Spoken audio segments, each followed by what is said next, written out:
After 20 years of marriage, I discovered my wife cheated, so I vanished and rebuilt everything.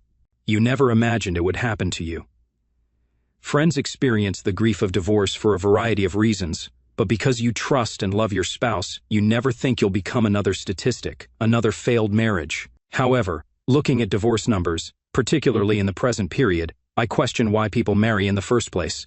I suppose I should have noticed the signs, but based on what I read online, whether it's news articles or simply becoming more aware, when you're in love with someone, you tend to see the world through rose-colored glasses. When you marry, you have children, a home, and a shared existence. The prospect of growing old together is comforting, but the signals were there, and I had noticed them before. I grew up in a home that was eventually classified as a single-parent family. Growing up, my parents' marriage appeared strong. They seemed to love and respect one another. My father worked hard. The physically rigorous tasks exhausted him, but he loved his wife and family and gave himself for what I suppose could be called the greater good. My mother returned to work as soon as my younger sister went to school. As children, we had no concept of what was happening, but in retrospect, I soon recognized some of the signs, and that's when I figured it all out. She did not begin having an affair right away. I was a teenager when it began. My brother was 18 months younger, and my younger sister was 3 years younger. It started the way many romances do. Initially, it was working late, then there were business trips, showers as soon as she returned home from an afternoon with her lover, and dressing nicer than she had ever done for our father. Because this was before smartphones, my mother would make hidden phone calls and disappear at strange hours for her meetings. My father only found out about the affair after he walked in on them. I later learned that he had finished work early to surprise my mother by taking her out for the afternoon. She had informed him that she was taking a half day to get her hair done and go shopping. Instead, he returned home to find her car in the driveway, along with another car he claimed he recognized. He parked along the street, walked home, entered through the back door, and walked into the bedroom. There he discovered his wife, my mother, being intimate with her boss in their marital bed. My father lost his temper and attacked him. His name was Jim Thompson, and he crawled out of our house battered. My father quickly realized that adultery meant little in a culture where no-fault divorce was the norm. Some claimed that possession constitutes 9/10 of the law. My father tried to kick her out of the house, packing her belongings and sending her to my grandparents. When they learned what she had done, they wanted nothing to do with her. Her sister refused to take her in. Because the house was in both her and my father's names, she refused to move. My father was caught between a hammer and an anvil. If he had remained, divorce would have been impossible, as a husband and wife must live separately for 12 months, that is, live in different places, before obtaining a divorce. My father attempted to evict my mother more than once due to her adultery, but this was not a crime, and she had every right to remain in the residence. Yes, no-fault divorces can be harsh, since in the instance of infidelity, one partner is at fault for the divorce, and leaving the marriage without being punished for breaking their vows feels unjust. My father eventually gave up on not wanting to live in the same house as his cheating wife. He found an apartment and moved out. He couldn't find an apartment big enough for all three of us, so we ended up living with my mother. I figured out what was going on, and quickly told my mother what I thought of her. She tried to explain her reasoning, but I informed her I was going to live with my father as soon as possible. My younger brother and sister had not been told anything, so they were left wondering why my father had departed. I attempted to explain everything to them without engaging in a detailed conversation. The one decent thing my mother did that year was to continue our visits with my father.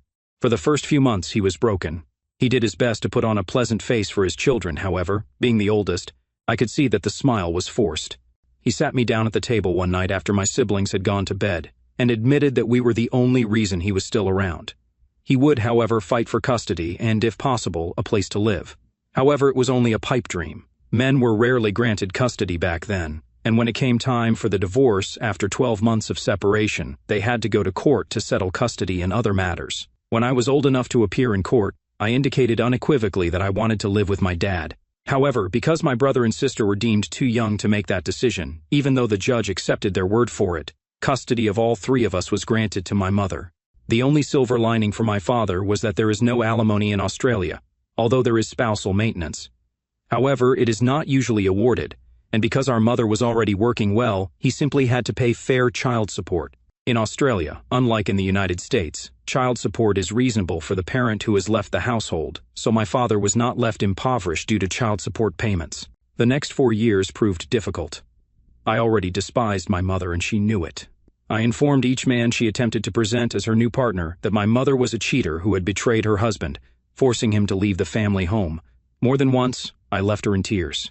By the time I was 16, we scarcely spoke, and I left the house as much as possible for school, a part-time job, or simply not turning up. Following the divorce, my father rebuilt his life and eventually met a lovely woman named Naomi, a fellow divorcee. I encouraged their relationship, and she eventually came to love his 3 children as her own. She had her own children, and we treated them like siblings. Despite the heartache, I was relieved that my father had found love again. Even though I knew he was apprehensive about marrying, Naomi seemed to understand this and joyfully consented to cohabitate. They eventually rented a place together and formed a de facto relationship. As soon as I turned 18 and graduated from high school, I moved out of my mother's home. I loathed leaving my siblings, the only reason I remained in the house until that age. But by then, my connection with my mother had deteriorated. My final comments to her were, I'll admit, extremely cruel, but they were simply an explosion of all the terrible sentiments I'd been harboring inside me since my father was forced to leave home simply because he didn't want to stay married to a cheater. Despite the end of our relationship, she grieved as I packed my car. The day I left, I hugged my brother and sister, assuring them that I would be there for them and would not abandon them, and then I took one final look at my mother. The experience with my mother made me wary of dealing with women. I'd read many articles regarding infidelity and knew that I was a monogamous person at heart and expected the same from my partner. I had a few girlfriends in high school, but after I started working and earning money, I began dating, hoping to find a woman worthy of my love and trust. I met Kylie when I was 21. She was a recent university graduate.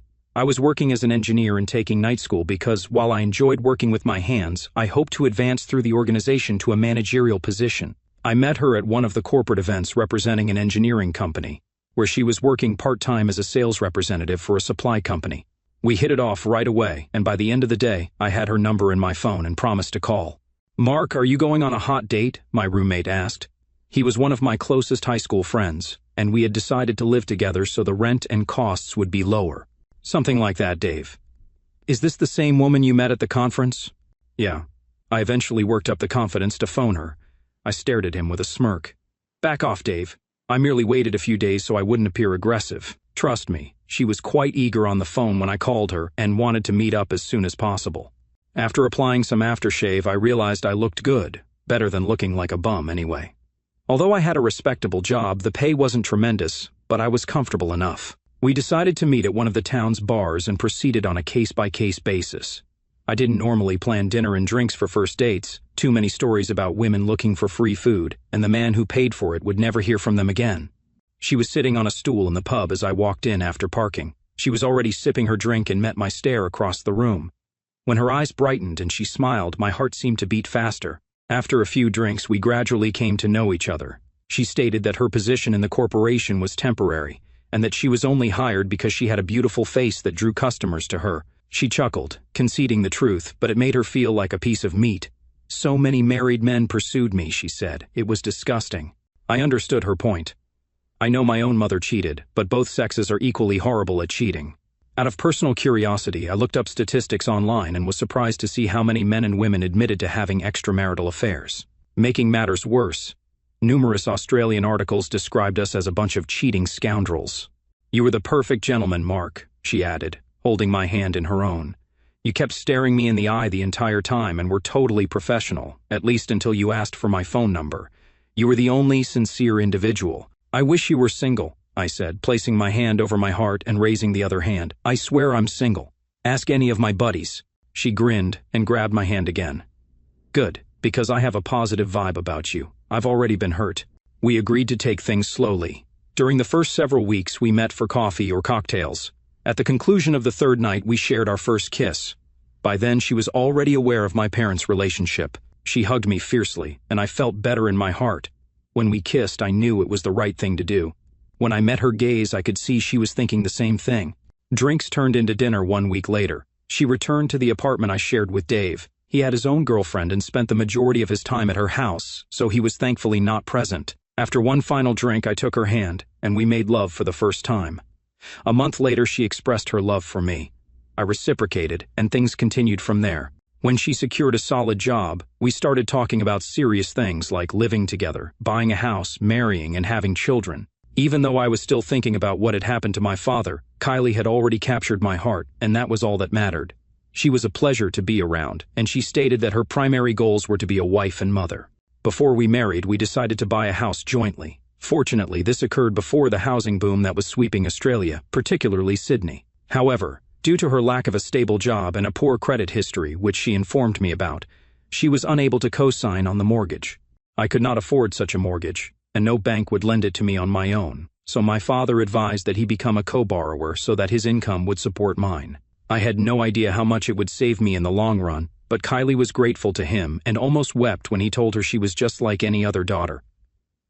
At the same time, her parents really adored me. So, I proposed barely 3 months after moving into our new house. Everyone was ecstatic when we revealed our engagement and wedding date. Marrying Kylie was the happiest day of my life until that moment. I married the woman I believed was my soulmate, and she frequently told me I was hers. Walking down the aisle toward her, I was undoubtedly grinning like a fool. She began giggling as I took her hand, and we were both relieved that we had finally committed to each other. This was not a church wedding. It was in a park with a marquee adjacent for the reception. Our honeymoon was a week-long trip to a Pacific island, with sun, sea, and sand. Not surprisingly, we discovered that was when she became pregnant with our first child. 9 months after our honeymoon, she gave birth to a beautiful baby girl and was ready for more children. 6 months after giving birth, she gave birth to our son. 3 months later, we decided that was enough. We each got what we wanted. To my astonishment, she did not want me to undergo surgery in case we changed our minds.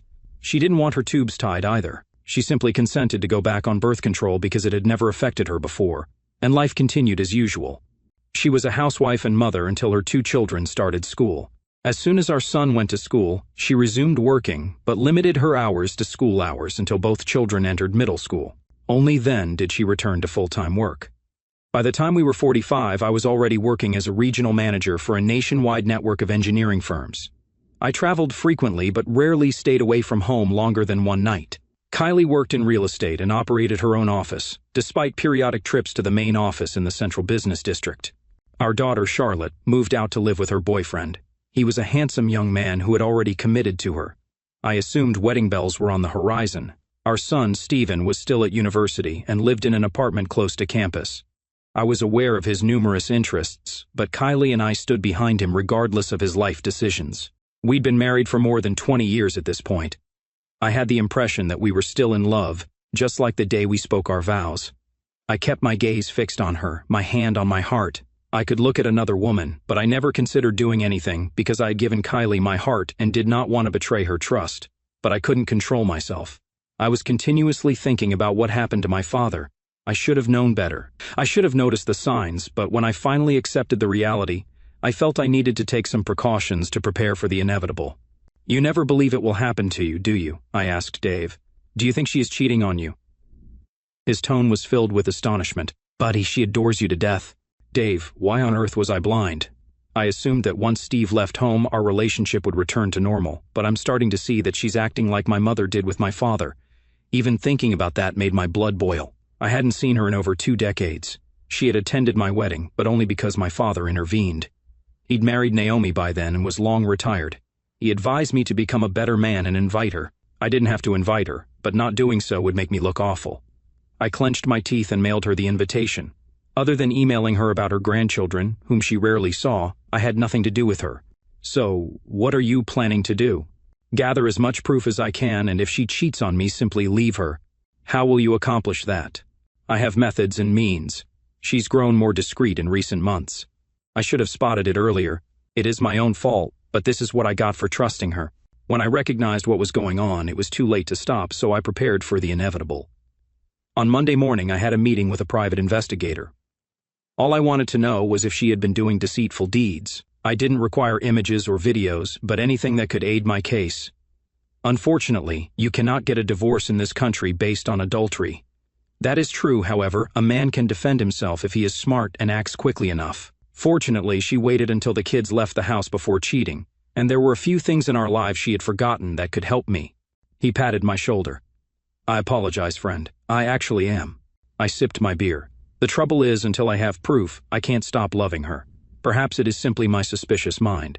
Maybe I'm just a jealous jerk, but friend, the signals are there." I was not paying attention until I recognized what was happening. The next morning, I drove to my father's home. Naomi greeted me as she often did and asked if she might sit with him while I explained the problem. I must have had that expression on my face because, even though it was only 10 o'clock in the morning, he handed me a bottle of beer and urged me to take my time before he began. I grinned as he took Naomi's hand. They still loved each other as much as they had on their wedding day. Previously, the partnership was short-lived. My father wanted her to be his wife. "I believe Kylie is having an affair," I said. Naomi sighed. My dad murmured, "Not again. I will employ a private investigator on Monday, but all of the signs are there, Dad. The exact signs you mentioned regarding Mom, all the signs you informed me about. If she's cheating, she's probably read a book on how to do it successfully, but I got my head out of my ass. So, what do you want me to do?" I grinned. Naomi giggled, as I'm sure the smile was not pleasant. "Daddy, I am going to give you my house. Remember when you signed the mortgage agreement years ago? Kylie never signed the contract. Legally, you and I own the property, and once I'm gone, she'll be nothing more than a tenant. I am selling you the house as a gift by simply deleting my name from the deed. Under state and federal laws, I can do it for free. So, what do we do once you divorce? After our marriage, I will sign a month-to-month lease with you. If it comes to that, you can settle things with Kylie. While she retains certain tenant rights, she has lived in this residence for quite some time. We will discuss how you can legally evict her if required by a court order. Unfortunately, due to a plan in my thoughts, I will not be present." "Have you thought about this, Mark?" Naomi questioned. "Kylie and I talked about monogamy and faithfulness before we got married. She is aware of my mother. I told her that if she ever cheated on me, I would not forgive her. I don't care whether it happens once or 100 times. If you sleep with someone else, you are breaching our pledge. This means you're breaking your prenup. At least with this no-fault nonsense, I can just walk away and not have to pay her anything. No architectural support because she earns as much as I do. Thank goodness we don't have these dreaded alimony laws like some states. I'm not paying some cheating woman a piece of my money simply because she can't stay faithful." I sipped my beer and gazed at Naomi. "Sorry, I'm a little upset about that. I hope I'm mistaken." Kylie returned home and curled up on the couch to watch a movie. She smiled at me as usual, her eyes brightening at my presence. "Where have you been?" she inquired. "I had a meeting with my father. I just needed some advice about something." "What is this about?" "A job. There might be a new opportunity on the way." The problem was, I simply had suspicions. There was no clear indication that she was doing me wrong.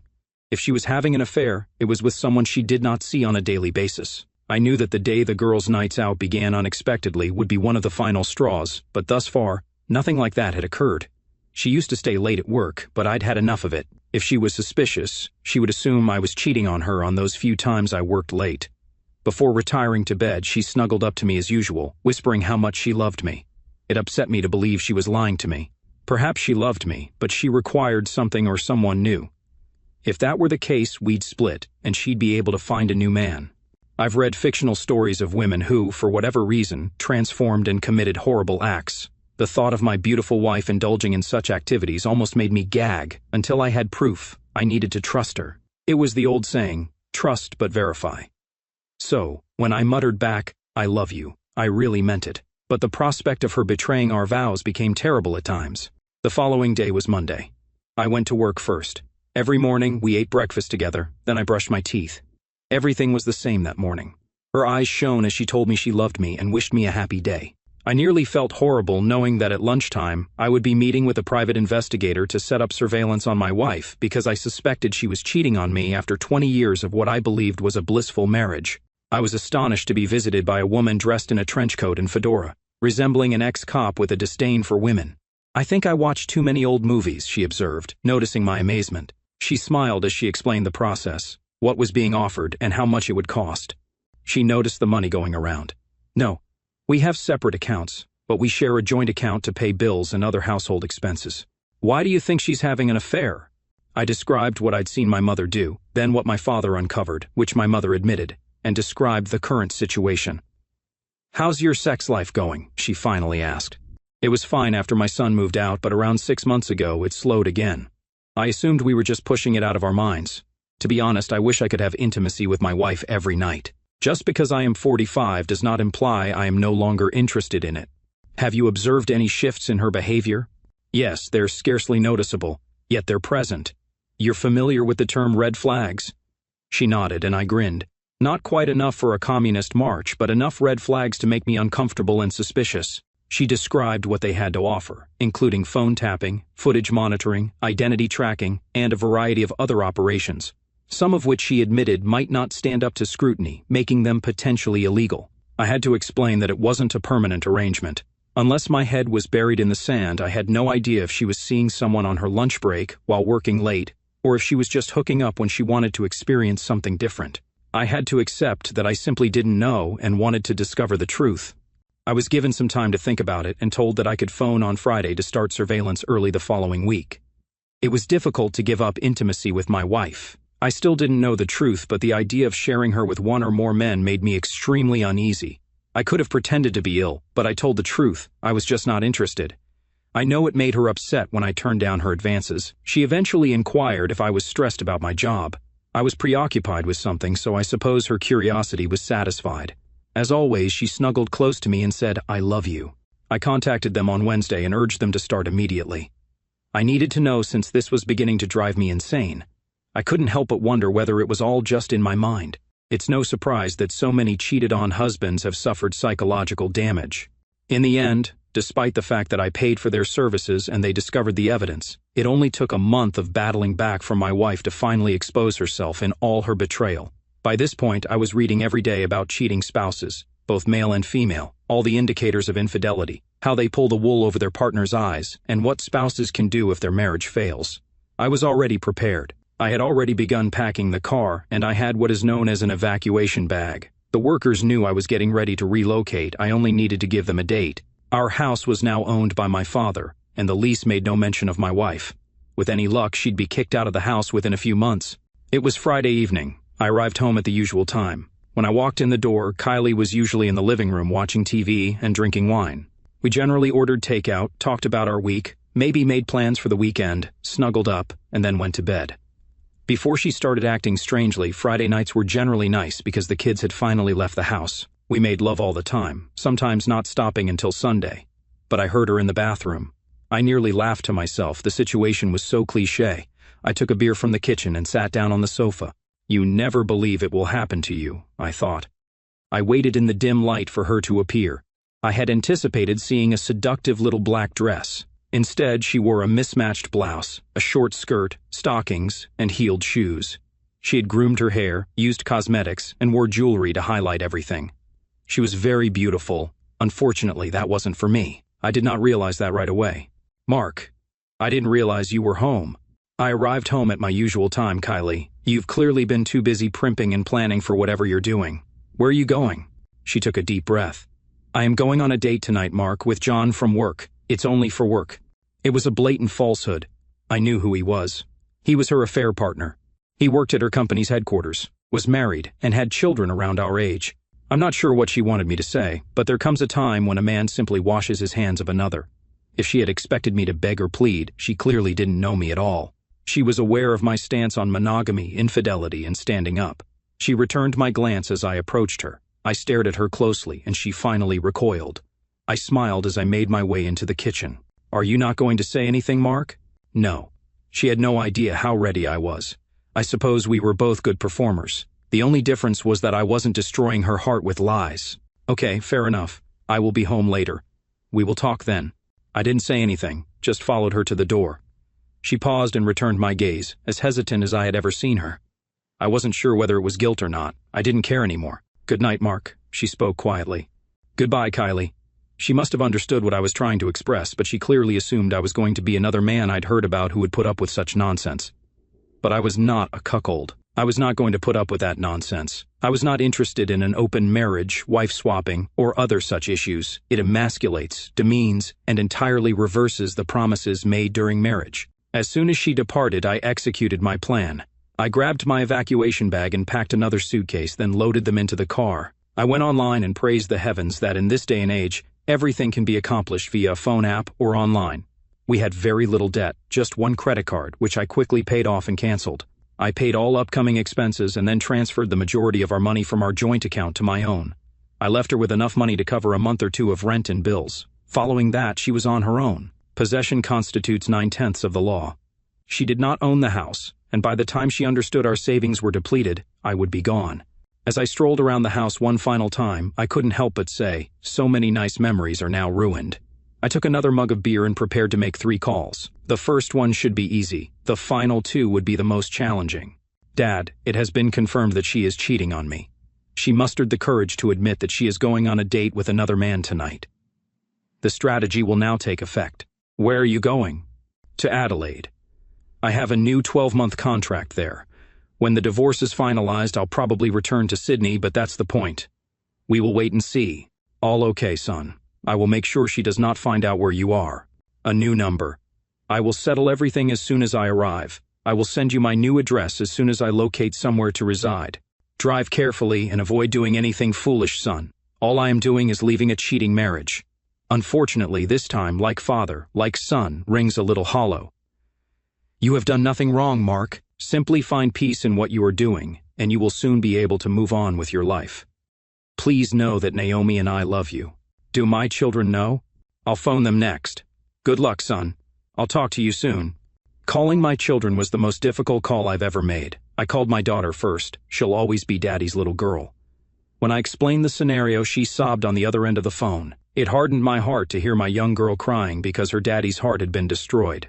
I promised her that I would always love her, but for the time being, I was leaving. I'd send her an email with all of my new information once I was situated, but I wasn't going to tell anyone anything right now.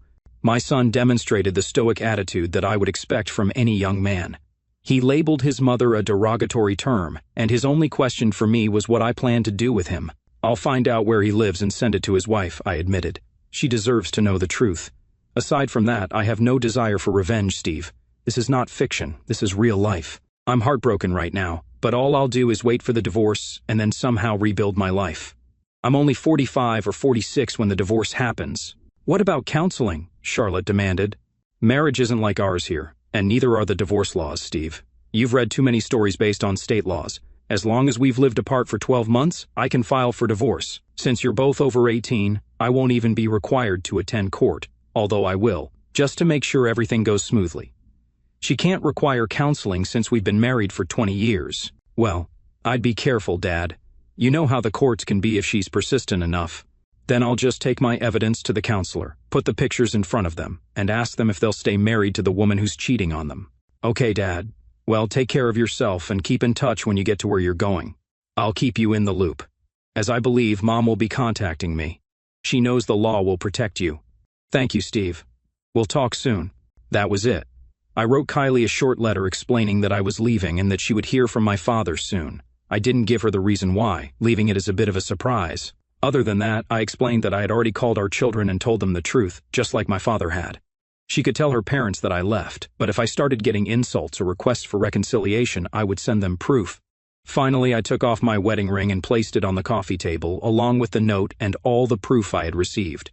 These were copies, as I would keep the originals in case I needed to use them for any reason. Getting into the car, I didn't know whether to laugh or cry, but I found that all the stress I had been feeling disappeared as soon as I drove away from the house. I booked a hotel on the western outskirts of the city to prepare for my trip to Adelaide. I had 2 weeks to get there and set up my life, so I took my time and decided to stay in random country towns that had no more than a pub, post office, and police station, usually all in one building.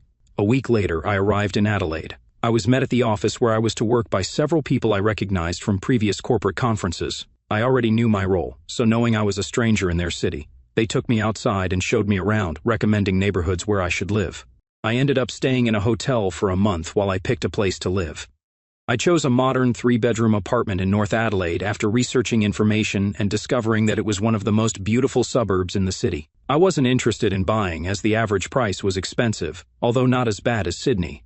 I intended to return home to Sydney after 12 months.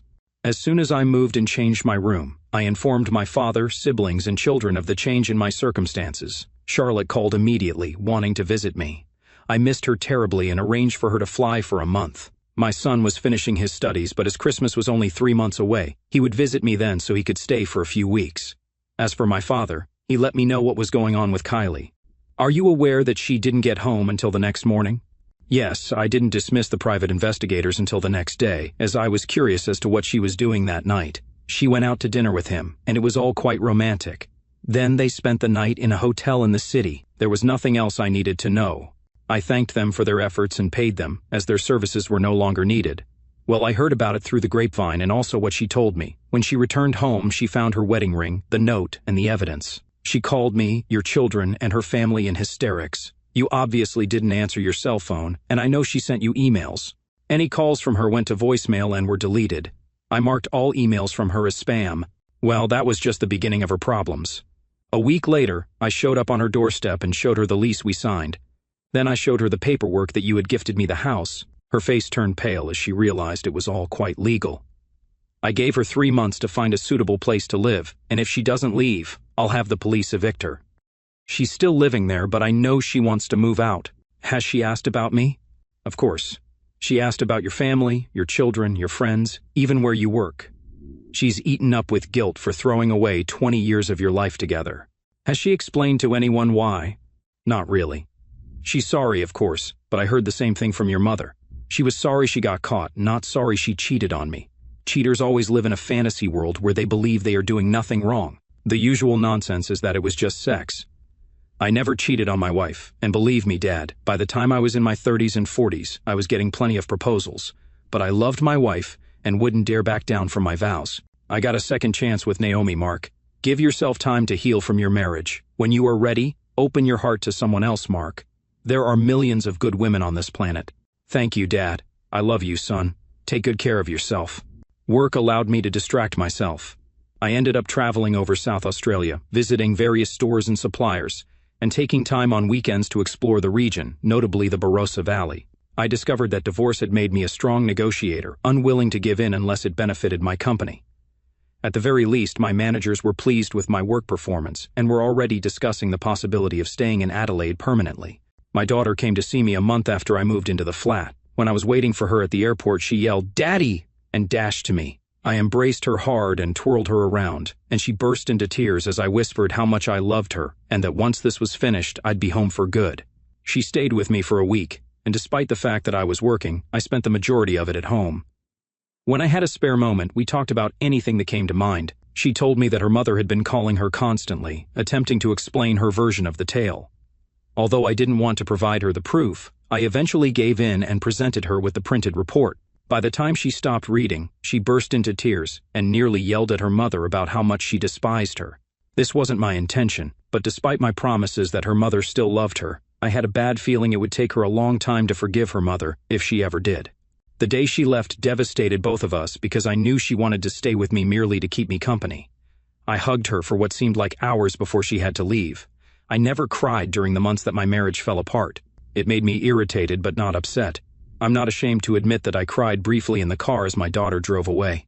It made me realize that I was lonely, yet her visit also revived me. I spoke with her every night. My son called me at least every few days. My siblings knew what had happened, and my younger sister promised to come see me as soon as she could. My father kept me updated about everything that was going on. Even the guys from my old Sydney workplace seemed to be aware of some of the happenings, although they mostly called to chat and joke. It was 6 weeks until Christmas when lightning struck again. I wandered with boredom as I went through the aisles of the nearby supermarket. Kylie and I would often go grocery shopping together. We always had a good time laughing at one another and acting silly. I reached for a bottle of salad dressing, unaware that another woman was doing the same. Our hands collided, and we both turned to look at each other. I believe my jaw dropped slightly, and her cheeks flushed. "I am sorry," I said. "No, it's my fault. I hadn't noticed you. Kindly accept the bottle. I could get something else." Instead, I'm not sure where I got my confidence for what I said next. "Tell you what, you'll take the bottle if you have coffee with me later." I had absolutely no notion who she was, what her name was, or anything else. But that touch sparked an interest in me, and the sheer beauty of her face compelled me to learn more about her. I reached out my hand. "I am Mark." She smiled, grasping my hand, and I felt how silky her skin was. "I'm Jennifer, Mark. Do you often pick up women in supermarkets?" "No, you're the first. And are you sure I'm not married? If you aren't, I'll revoke my invitation. If so, I hope you will say yes." She was a brunette with hair nearly reaching her shoulders. Her beautiful blue eyes were shielded by a pair of thin-rimmed black glasses perched on her petite nose. Her lips were full but genuine, and her features were classically lovely. I had no idea what age she was. I wanted to study her more closely but refrained, despite estimating she was 6 inches shorter than me. I'm not sure what she thought of me in return, but judging from her smile, she liked what she saw. "I want to get some coffee." Why don't you give me your phone number? Giving her my phone number, she sent me a text. I'll finish my shopping in approximately 30 minutes. Then I'll need to take this home and store it. However, if you want, I can meet with you in a few hours. Do you live locally? Yes, I do live nearby. Do you? Same. I despise driving too far to do grocery shopping. Tell me where you are, and I will meet you there. She pushed the trolley forward and rested a hand on my forearm. I'll see you soon, Mark. It's been much too long since I went on a coffee shop date. I caught the tone and met her gaze. I could see the sorrow in her eyes, just as I saw it in my own whenever I looked in the mirror. I'll text you when I get home to let you know where I will be. After finishing the rest of my shopping, I took advantage of the self-service checkout and virtually ran home, dumping everything into the fridge and cupboards before bathing and changing. Before I left, I texted Jennifer to see if she liked the neighboring coffee shop I'd grown to enjoy since moving into the area. She responded a few minutes later, confessing that she frequently visited the same store and asking if we had seen each other before. I admit that I was a little worried while waiting for her to arrive. I had dated my wife during our marriage, but this was my first actual date in 20 years. She walked in, overdressed, wearing a stunning sundress. We just started talking after I bought her a drink. She revealed that she was really amazed at my confidence in asking her out in the middle of a crowded supermarket. But Mark, I felt something when you touched my hand. So it wasn't only me. She flushed but nodded. No, I've read about similar things before, but I believe it's just fantasy. She extended her hand to me, and we smiled as I closed my palm around hers. I just felt it again, she muttered. I definitely felt it. We didn't dig too deeply into our stories, not during a first date. I knew her name, that she was single, and she grinned as she showed me her left hand. It was evident that a ring had once been on the third finger. She worked as a kindergarten teacher, but did not have any children of her own. She resided alone in a small apartment, had a couple of close friends, and her parents resided in a nearby city. She had a younger sister and was 35 years old. So 45, Mark? I do not care how old you are. I only care about the kind of man you are. When she said that, I realized I had broken up with my wife. Noticing her apprehensive expression, I asked if she needed another drink because an explanation would be required. I was hesitant to tell her everything on our first meeting. She made me happy by saying, "No, Mark, for the time being, I put my trust in you. I see that you are in pain. Is this that obvious?" He broke my heart, and I saw the same sight in the mirror. She grasped my hand again and squeezed it. It gets easier, but only one day at a time. Then weeks and months pass. The person who destroyed your heart will quickly be forgotten. She grinned again. And maybe you'll meet the person who begins to mend that very heart. It's simply that some folks take longer than others. However, it does happen eventually. My father used to say the exact same thing. Your father is a clever person.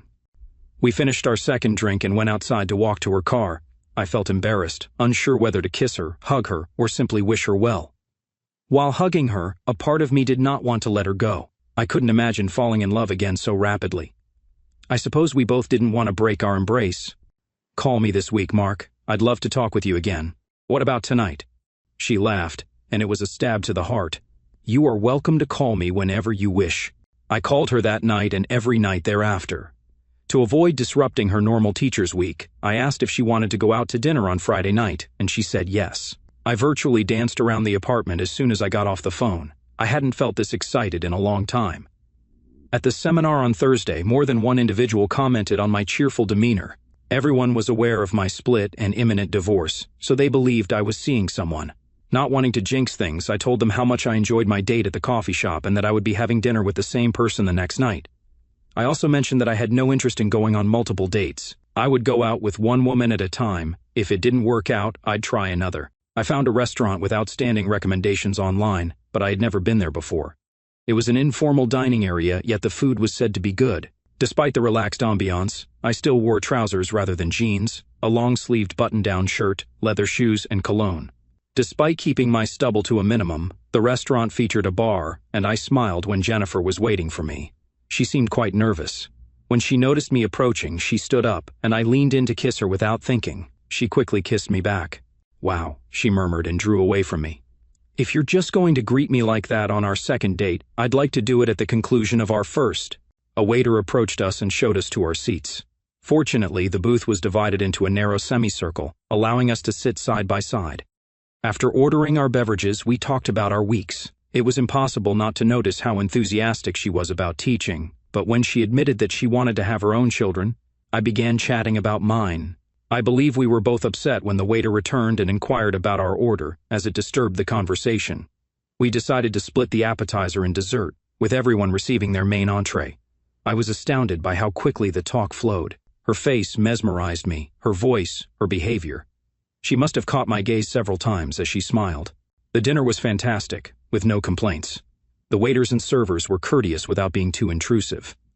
After dinner I paid, but she suggested we go to another place before I asked if she wanted another drink. She agreed quickly. I took her hand and brought her into a bar I had looked up online. It was a calm setting, with a man at a piano playing background music. There were several more booths here. Jennifer was drinking a cocktail while I was sipping a bourbon with a mixer. "Mark, what's wrong?" she eventually asked. I told her absolutely everything. We discussed our lives together, our children, and our careers. But then I told her about what had transpired with my father and my relationship with my mother not working out, the divorce, and what I learned. Then I discovered my wife was doing the same thing. I disclosed how I left and what I had done a few weeks prior. "I am still married, Jennifer, but we live separately. I moved here to ensure the divorce goes through. I'm not sure if what I'm doing is cheating. I don't blame you if you do, but my marriage is ended. It exists solely by name. I will return to Sydney to ensure that the divorce is finalized, and if you meet somebody here, I'd talk to him about our possibilities. My children are in Sydney. It's difficult to be so far from them. I had to turn away because acknowledging it upset me. I miss them on a daily basis. Mark, my ex-husband, was quite the piece of work. When I was 19, he completely swept me off my feet. He was 25 at the time. The age gap did not worry me, but my parents warned me about him. But I was in love and didn't listen. I didn't see the warning signs that appeared after a few months. I was shocked that he let me go to work, but that was all I was permitted to do. He gradually cut me off from my family and friends. I was supposed to teach school and then come home and virtually become his maid. She paused, and I knew in my gut that this was just the beginning of the story. "I guess things got worse from there," I responded. Him yelling at me meant I was disrespectful to my spouse. If I dressed nicely or arrived home late, that suggested I was deceitful. If I was spending money on items that I wanted, that implied I lacked financial responsibility. He never spoke positively. He was a sea of complete negativity. "I can't imagine wanting to say something negative about you, Jennifer," I replied softly. I realized I needed to get away. He was crazy, and I knew that one day he would either hit me and put me in the hospital or completely destroy me. I contacted my father and cried over the phone, begging him to help me. He arrived with 2 of my uncles and a couple of his friends. My ex-husband tried to fight them off, but pushing and striking a woman is not the same as fighting off men. My father knocked him out with a single punch and tied him to a chair while they assisted me in moving out. I immediately went to the police and obtained a restraining order against him. I have been divorced for 7 years and he has no idea where I am. I haven't dated much, Mark. I've been terrified for so long. She raised her eyes and gazed into mine. Then we met, and I experienced feelings I hadn't felt in a long time. I'd never had feelings for him. She went behind the wheel, but it was unsafe to drive. I volunteered to drive her home, stopping in front of an apartment complex. I realized I had considered it before settling into my own home. She paused when she opened the front door after being escorted inside. I made my decision. I drew her close and kissed her again. I had a fantastic night, Jennifer. I would like to spend it again during the week. You can spend any night you desire. I can cook quite well in the kitchen. If you want to have dinner with me, let me know what night, and I'll bring something. I'm a decent cook myself, she said with a smile. So, I'll cook first. Then you'll cook for me, and we'll compare the outcomes. What night is it? Wednesday, Mark. Although I anticipate your normal nightly call and a slew of messages. If you play your cards well, you can even receive a surprise or two in a message. What are you going to do tomorrow? Nothing. Why not go to the beach? You only want to see me in a bikini. No, I simply want to have a nice time. When I came home, I heard my phone ding a few times but didn't open it until I was inside, sitting on the couch with a beer in hand. I had a fantastic night, Mark. I wanted to spend the night with you, but I don't want to rush things. I don't want to rush things either. Bring a change of clothes with you on Wednesday night. I hope you will stay then. It is too early to do anything other than sleep in the same bed, Mark. I'm tired of sleeping alone, Jennifer. So am I. I'm already in my bed. It's regal, but it feels hollow. It didn't feel like that before I met you. I'll pick you up at 9 o'clock in the morning. I will take you out to breakfast first, and then we will head to the beach. What is your favorite color? Mine is typically blue on women, but can also be black or red. Then I have the ideal bikini for you. I'll see you in the morning, Mark. Sweet dreams, beautiful. The final message was a love heart, and the next morning a honk came from outside her apartment complex. I knocked on the door, and I could hear her calling me inside. She acknowledged me with a smile. "What do you say? Do you have a broom?" "I'll have to fight off the men." Her smile grew, and she vanished, returning in a t-shirt and shorts. She grabbed her bag, I put it in the trunk of the car next to mine, and took her to a beachside cafe for a modest but filling breakfast. By the time we were ready to tan, the beach was already full. We spent the entire day at the beach, venturing down to the sea a few times. "Do you want to stay and drink?" "I'd love to, but if I stay, I don't want to go." She stepped up to me and told me to go home and change clothes. She murmured, "Come back, have a drink, and stay the night." I rushed into the house with my belongings, packed my suitcase, grabbed the necessities, and dashed to her. When I knocked on the door, out of breath, she opened it and smiled, grabbed my shirt, hauled me in, slammed the door shut, and pushed me back onto the couch. The next morning she cooked me breakfast, and we spent the day lounging around her apartment. Any amount of silence was pleasant. "Take your time, Jenny." "We have no shortage of time," I said. I knew I was in love with her, and I could see she was feeling the same way. The only problem was, I prayed it wasn't a rebound. I had recently left my wife of 20 years and had fallen in love with the first woman I saw, but I wanted to believe fate had brought us together. There was a reason we ended up in the grocery store that day. We didn't text as often during the day because she was busy, but we did communicate every night. The guys at work knew I was dating someone, so I informed my family in Sydney that I had met someone special. My father contacted me and kept me informed about Kylie. She was apparently about to move out. She was still looking for me, but no one would give her any information. She assumed I was still in Sydney and hoped to meet up with me eventually. Wednesday night couldn't arrive soon enough. Jen had cooked a delicious and hearty lunch, and the dessert she created for us struck a chord with me. I added, touching my stomach, "It is commonly said that the road to a man's heart is through his stomach." "I love you," she said softly. Turning to kiss her, I couldn't help but smile. "I love you too," I said quietly.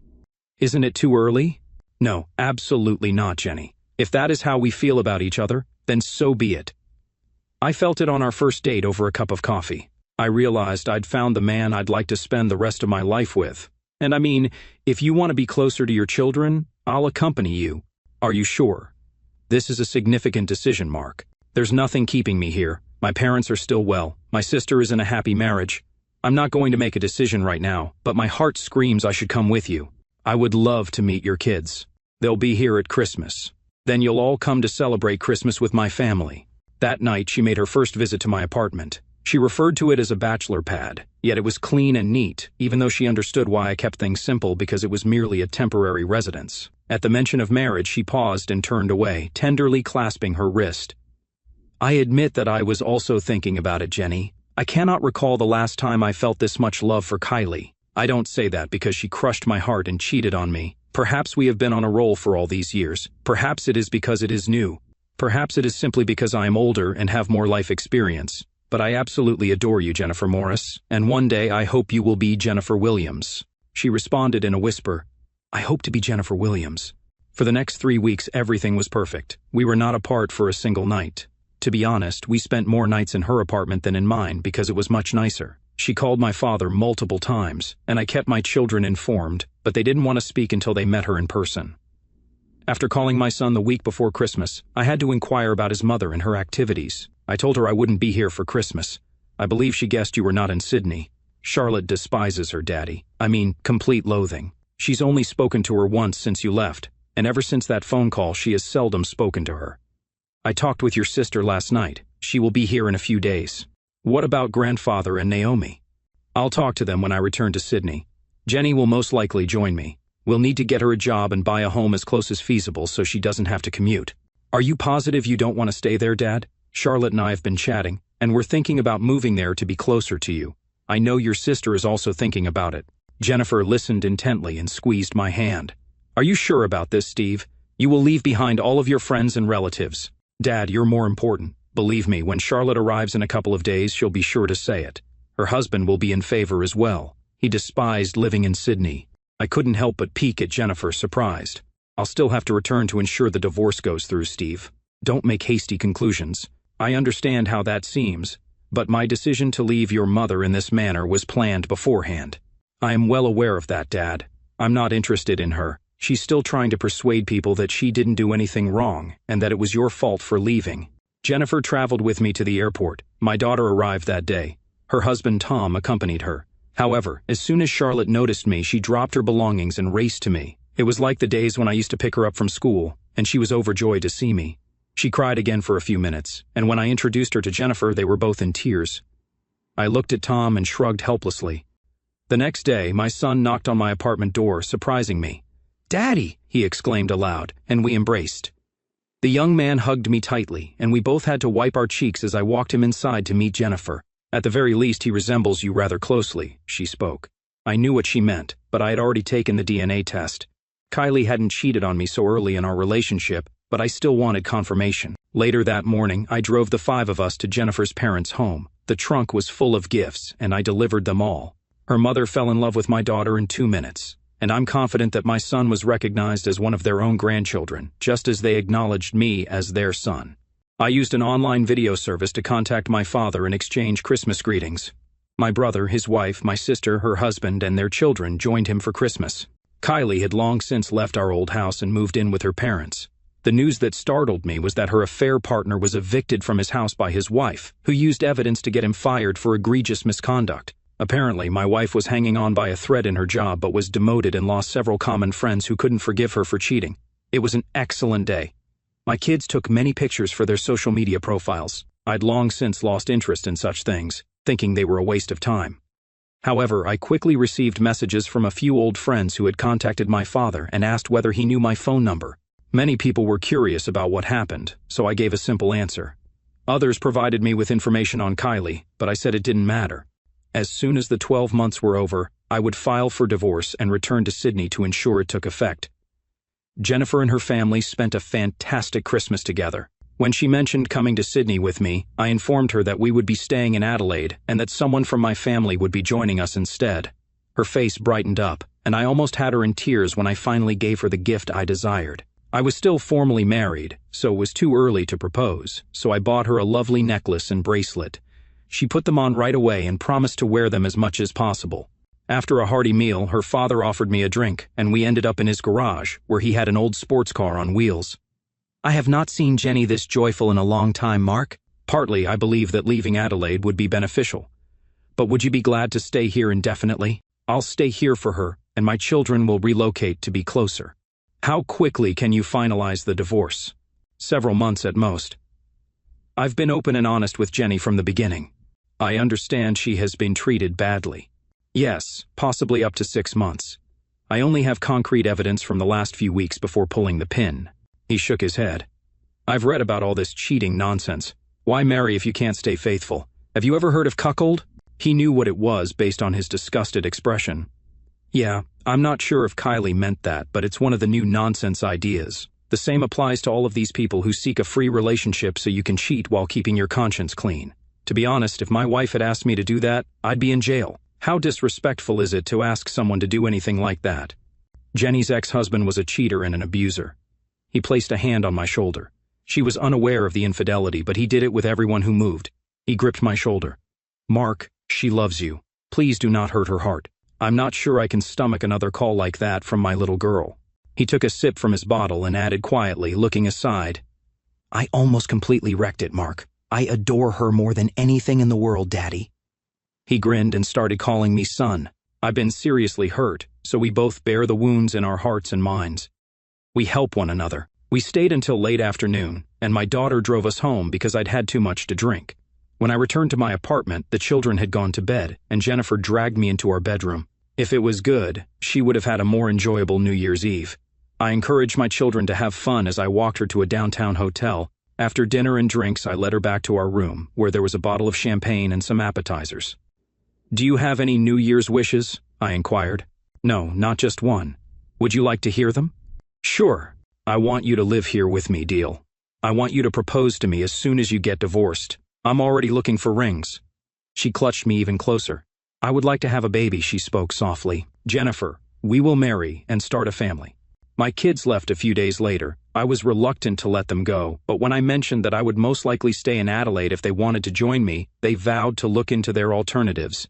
I contacted my father to tell him the same thing. He told me I had to make the right decision for me, but he was content being with Naomi. Of course, he would pay me visits whenever he could. The next few months were blissful. I eventually applied for an apartment lease and moved in with Jennifer. I won't say it was a fairy tale romance, after all it was real life, but I don't recall feeling happier. We worked together in every aspect of our lives. She was aware that my divorce loomed on the horizon, and at times lingered in my mind. We both still had trust issues, but we agreed to always discuss any problems, without giving the other reason to believe we were doing anything wrong. Our lives were fantastic, and we never stopped seeing each other. Simply being in her presence made me feel better about myself. She made me want to be a better man. She thought it was perfect. Jennifer, on the other hand, showed me so much love that when I was ready to return to Sydney, I had already purchased an engagement ring. She was more nervous than I was on the flight because she knew there could still be obstacles. My father, siblings, and children met us at the airport. We would stay with my dad while the divorce was being finalized. I had already filed the papers, but the lawyer informed me that Kylie was trying to contest the divorce. Sitting with Jennifer in his office, I was shocked that she was even trying to prevent it. "I haven't seen her in 12 months, I stated. "I followed the letter of the law. I can even prove that I have lived in Adelaide for the last year, and she has not lived with me during that time. What's more, we haven't been in touch at all." "That's true, but she can still argue," he replied. "No judge will listen to her arguments, and no counseling will be forced. I assume Jennifer is your partner. Kylie cheated on me, that's the original reason. Now I have a more compelling reason to divorce her. Once we're divorced, I'll propose to Jenny, and we'll get married as soon as possible. We plan to have children after the divorce," Jennifer added. "Okay, I'll talk to her lawyer and find out what she wants. There's really not much she can do, but a smart lawyer will be able to fight it." 3 days later, I heard from my attorney. Kylie would sign her name to the divorce agreement, so the petition would be joint, and therefore the case would proceed without delay if I agreed to talk to her one last time. I discussed it with Jennifer, who supported me whatever I chose to do. My attorney suggested that I just talk to her to get things settled. My father agreed. "You're with Jennifer now, son," he stated. "You're getting married, starting a new family, and your kids will be with you in Adelaide soon. Are you still angry with her?" "Not really. I've gotten over it, I guess." "You haven't. It's her own fault, and I understand why. I don't want to see her, but let her speak her mind and then just put it all behind you." "Okay, I'll talk to my lawyer, and he'll sort it out." The very next week, we found ourselves in court. My lawyer explained that once the meeting was finalized and she signed the papers, the judge would be ready to sign off on our divorce, and I would be a free man 1 month and 1 day after the judge issued the divorce decree. I hadn't seen Kylie since the night she left for her date. She was waiting in the room when Jennifer and I approached. My attorney explained that Kylie was inside with her attorney and no one else. Taking Jennifer's hand, I led her and the lawyer into the room. Kylie looked up in shock when she saw that I had entered with another woman. Barely glancing at her, I guided Jennifer to a vacant chair and pulled it out, as always, making sure she was comfortable while I sat down in the chair in the middle, my lawyer to my left. Taking Jennifer's left hand in my right hand, I made our hands rest on the table in full view of everyone. She pulled her chair as close to mine as possible and rested her head on my shoulder. Finally, I looked at Kylie. To be honest, she looked like I'd heard often enough that Kylie's life hadn't been easy since I'd left her. I had no sympathy for her in the slightest. She had made a choice that had cost her everything. She had no contact with her daughter at all. Our son barely spoke to her. My whole family cut off all contact with her, and from what I heard, even her own family was disappointed but felt they had to accept her once my father kicked her out of the house. "Okay, have your say, Kylie, so we can get this divorce over with. I have my own life I'd like to start, and you're in the past where you belong." "Who is she?" she asked quietly, pointing to the woman at my side. "That's Jennifer Morris. As soon as our divorce is finalized, I will propose to her, and one day she will be Jennifer Williams. And I will naturally say yes to his proposal because I want nothing more than to be his wife and the mother of his future children," Jennifer added. I smiled for a moment, though I didn't take my gaze away from Kylie's eyes. "As soon as she says yes, we'll organize a simple wedding ceremony. With any luck, by the time we're married, she'll be carrying our child." I knew it hurt to hear all this. I still knew my soon-to-be ex-wife, and the pain in her eyes was real. "You recovered very quickly," she stated. "I wasn't the one who cheated, Kylie, it was you. I remember leaving evidence. You never gave me an explanation. I left that night, and you never said anything. You didn't fight for me. I didn't have to fight for you because I was your husband. So, in the end, you weren't worth fighting for. You cheated on me, Kylie. You showed your true colors after 20 years together. I remember our talks about monogamy and fidelity. I warned you that if you turned out to be like my mother, I wouldn't hesitate to leave. All you've done is make my decision easier. Do you even regret what you did? Don't bother answering that because you don't. You only regret getting caught, not proving that our marriage was nothing but a sham, and you're as unfaithful as my own mother." Her lawyer cleared his throat. I stared at him. Back off. If you don't like what I'm saying, she wants to talk, fine. I have the right to speak too. I made a mistake, Kylie said. Treason isn't a mistake. Treason is a series of decisions you made. I don't care if he seduced you or if you went out on purpose. The simple fact is that you slept with him and therefore lost any right to call me your husband. It was just sex. And there it is, the precise statement that so many use to excuse their decision. I'm sorry, but most people connect sex with love, and considering you were my wife, I was the one you should have been intimate with, not some stranger you were working with. We talked about this before we were married, Kylie. You just don't remember. I warned you again what would happen if you cheated on me. You forgot that my mother cheated too. As soon as I lifted my head out of my denial, I saw what you were doing, so I just had to gather proof. If you had answered no that night, would you still have left? Yes, I would have left either way, but I would have left in a different way. What you did that night was so very rude. You earned everything that happened subsequently. You took all our money. Consider it payment for 20 squandered years. I paused and shook my head.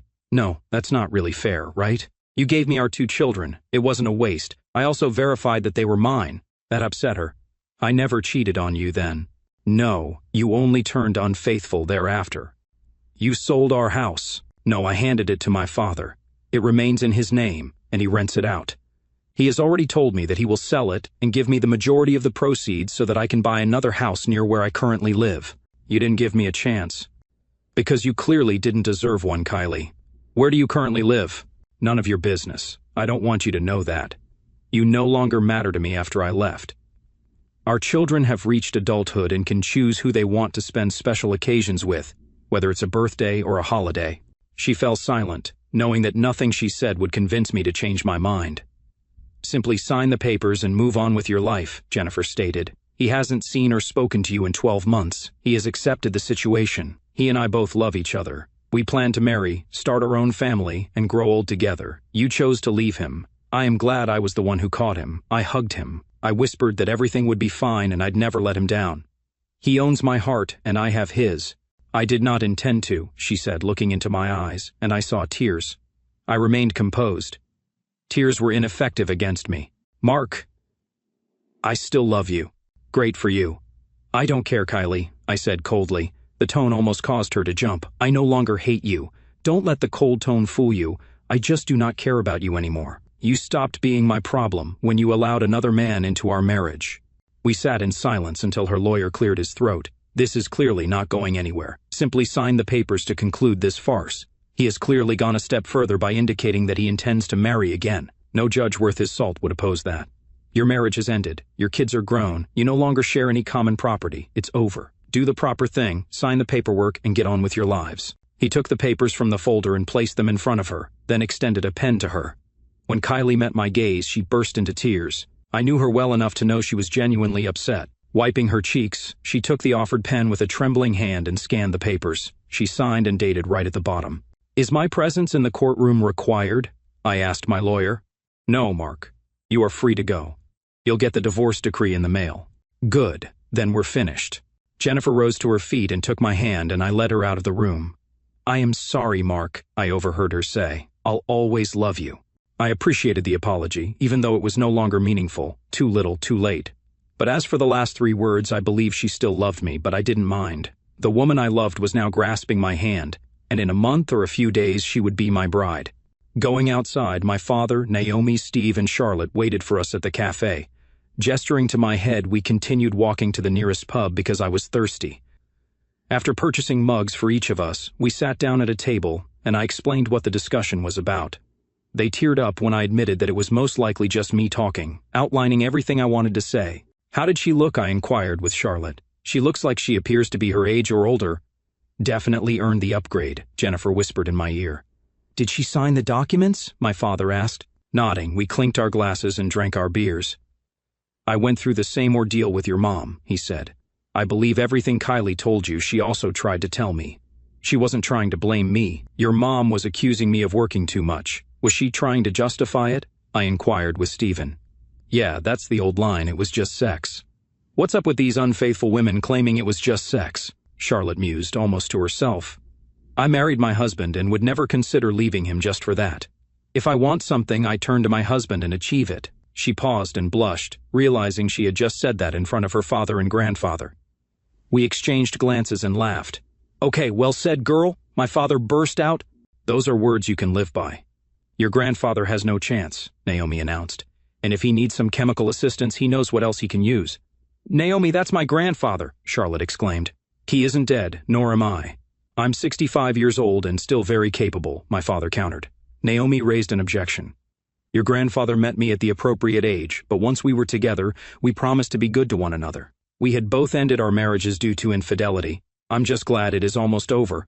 I admitted I dislike being another divorcee, but as I stated in the room, infidelity is unforgivable.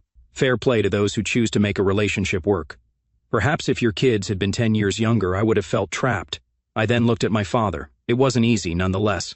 He was always there for me. We stayed in Sydney for a few more days while I spoke with my family about their plans. Charlotte and Tom immediately agreed to visit Adelaide. Stephen was still considering his options but was likely to join us. My sister surprised me by offering to join us for dinner. When she arrived alone, I learned that her marriage had also ended. "You can stay with us while you figure things out," Jennifer suggested. "Any family would welcome you. You're now a member of my family, and my family is now yours as well. I'm selling the house here, and we're going to profit from it," I explained. "Housing prices in Adelaide are much lower than here, so we're going to buy a large house with plenty of room for the kids." Jennifer took my hand and placed it on her stomach. "I'll be carrying our first child shortly." "How many do you want, Mark?" "You can have as many as you want, Jenny. I enjoy being a father." A month later, I received a divorce decree declaring that my marriage to Kylie, who did not keep her last name, was officially over. I never heard from her again, but rumor has it that she left Sydney within 6 months of our divorce. According to Stephen, the only person still in contact with her, she went north to Queensland to start over. After that, I stopped asking, and Stephen stopped telling me because I didn't care what she was doing. 2 days after getting the divorce decree, I proposed to Jennifer on the beach in front of our families. She could barely speak, nodding as I slipped the engagement ring on her finger. 6 months later, we were married on the same beach, just a few hundred meters from our new home. Everyone noticed her baby bump as she walked toward me in her wedding gown, but my future wife just glowed as her father led her to me and took her hand.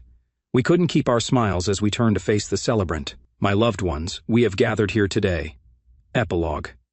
I'm 1 year away from retirement, and my life couldn't be better.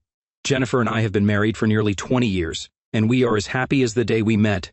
Our first date, our first love, arranging all those first meetings leading up to our wedding day.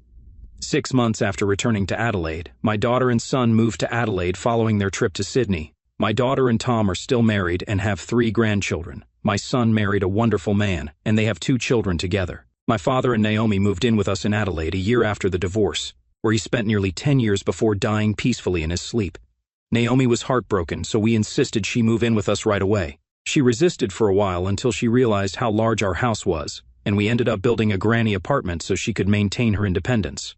My sister moved in with us in Adelaide almost immediately after her husband left, along with her children. She was the victim of infidelity, and he did not fight back when she took his children. We found her a place to live while she stayed with us for a few months. She married one of my coworkers and good friends, and they've been happily married for 15 years. My brother remained in Sydney and was the only one who communicated with our mother.